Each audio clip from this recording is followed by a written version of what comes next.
Hello, everyone. Good morning. I hope everyone had a great night.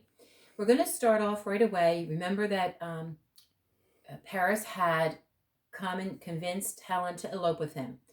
Now we're at the point where King Menelaus called all of the Greek chieftains who had pledged to protect Helen.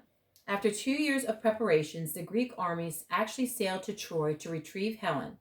This began the Trojan War, which lasted for 10 years. And again, remember, this play is only over the last 51 days uh, of the war. In the end, the Greeks won, and Helen was returned to her husband. I keep saying, I can't get all tongue-tied with his name. Menelaus had planned on killing Helen, but decided to take her home and disgrace her instead. One of the Greek soldiers who fought in the war was Odysseus, whose adventures are the subject of Homer's Odyssey.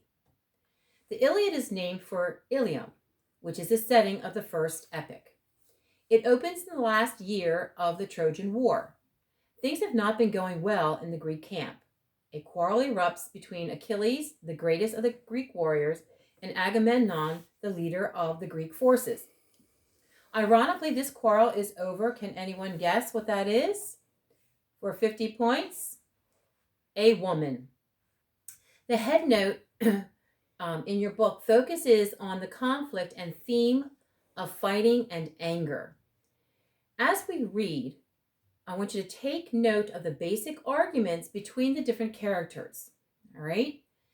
Though Agamemnon, as commander-in-chief, and King Menelaus has higher rank, Achilles has power as the Greeks' best fighter and champion.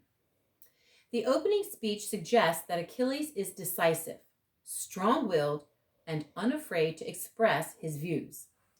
Calchas had gained favorable reputation before the war as a prophet and had predicted when Achilles was 9 that Troy would be taken without him.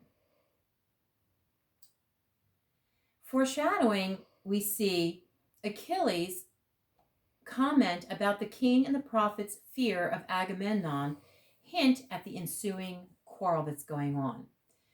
In the conflict, we see Agamemnon has refused to heed the assembly's prior request or priest's pleas to accept the ransom.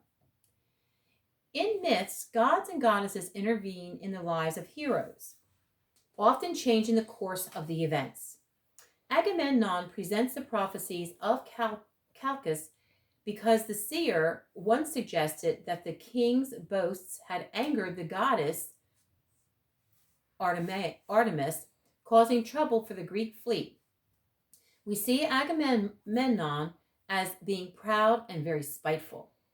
In ancient Greek culture, women who were taken as spoils of war represented marks of honor. So the more women they had as a trophy, so to speak, the greater honor they had. Characterization of this, we see Achilles exhibits his fiery temper. He uncharacteristically disputes words of his commander. I want you to pay attention to the actions of the main characters and how these actions reveal their attitudes and true motives. Okay? I want you to pay attention to the roles of the gods and goddesses in this story. Now, on page 631, section 10, let me find it, 631. Well, I have the wrong section down there. Well, I'll just go ahead and give my notes. Achilles, who has no consequential quarrel with the Trojans, feels that he has not received adequate remuneration for his participation in the fighting. Okay, here. I had the wrong page number. It's on page 630. Sorry about that, guys. I'll read this and then we'll close at this point. Because I am accounted a good warrior, and because my father's men are brave, to me falls more than my fair share of the fighting, so long as the battle lasts. When the fighting is over, do I get a like share of the spoils? No.